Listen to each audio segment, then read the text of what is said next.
I like some of the Gaga songs. What the fuck does she know about cameras? Lethal Lolo. You're right, Kanye. What does Gaga know about cameras? Everybody's saying they miss the old Kanye, but fail to realize that the Kanye that they're seeing now has always been the real Kanye. George Bush doesn't care about black people. A man who was willing to speak his mind regardless if that meant his thoughts were scattered and sporadic or outrightly made no sense whatsoever. When you hear about slavery for 400 years, that sounds like a choice. Or answered seamlessly high intellectual social ideals of the construct that we derive it. It's a beautiful contradiction. It ain't that I feel like a slave. We are mentally enslaved. We enslaved to brands. We enslaved to like a Benz symbol. We enslaved to chains. A woman is enslaved to the concept of diamonds are a girl's best friend. Like girls in London don't even wear engagement ring. That's all been programmed to us. When we born artists. We born free, and then we held down by society's perception of us. We just don't want to be embarrassed. They would like us to think that we are free, but we completely control.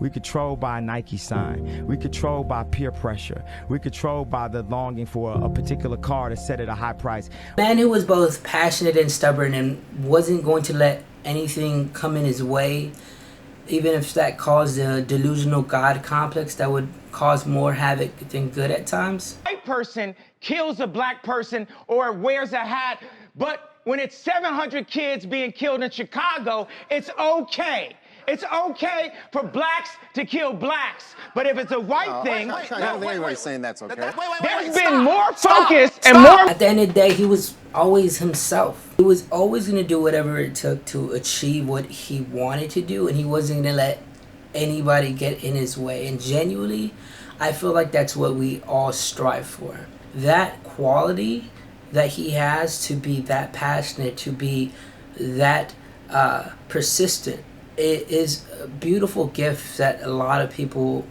can't say they have or want or are envious of him because he has it. I don't know if you guys seen the documentary of Genius, but if you haven't, I do recommend that you watch it because you truly do feel inspired. What that documentary showcased was basically at the beginning of his career where he was nothing. He wasn't even signed to a label, all the way to him becoming one of the greatest and most influential artists of this generation. This man can do everything himself.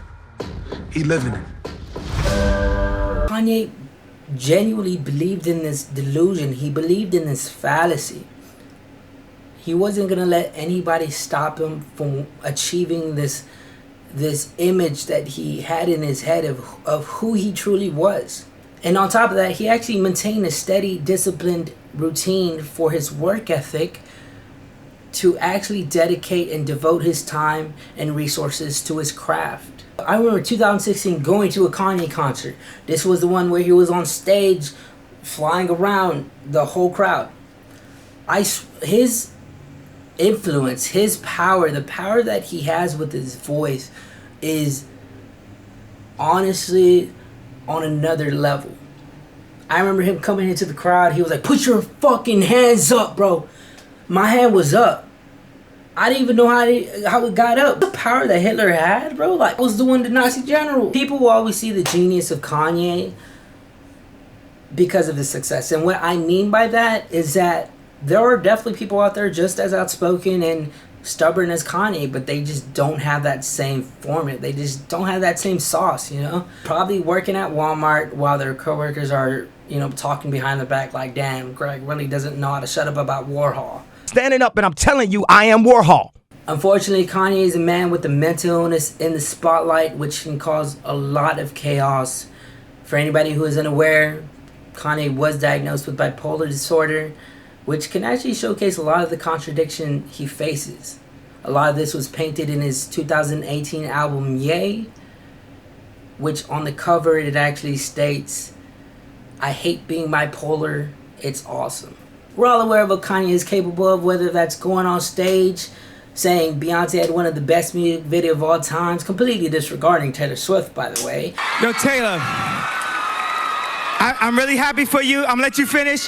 But Beyonce had one of the best videos of all time.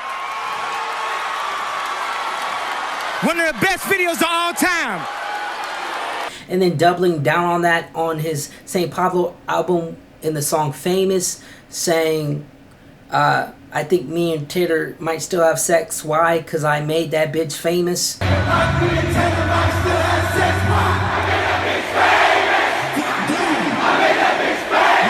To the whole situation with Sway. How, Sway? Take a few steps back to go. You ain't got the answers, man. You ain't got the answers. The whole situation with Trump, which honestly kind of felt like a fever dream to me. You guys discussing your meeting today? Just friends, and he's a good man. To the whole Drake beef that was vocalized on Twitter, or to just Kanye's Twitter rants, which were actually pretty comedic gold if you ask me, to now his divorce with Kim Kardashian, and how she's now having sexual intercourse with Pete Davidson, who seems to be on the front runner for being most influential to fuck your girl and get them tatted on his body like some memorabilia. Kanye goes, "Let's get the special room in the back." And I was like, oh no. I actually see Kanye now being the comedian gold as we know him to be. Now, who is the true villain in all of this? Kim Kardashian, obviously. No, but now, in all seriousness, what do y'all think about Pete Davidson's stroke game? Oh no. Kanye is Kanye. And I hope he's okay. He's us. He's me and you. He's human. And I want to close that off by saying, you're right, Kanye. What the fuck does Gaga know about cameras? Lito Lolo signing off here. If you want to vote for Danny DeVito 2024, you could join the campaign in the links below.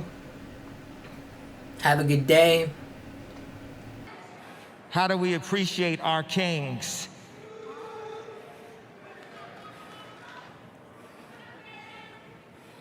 To think how far we could just make it off of inspiration.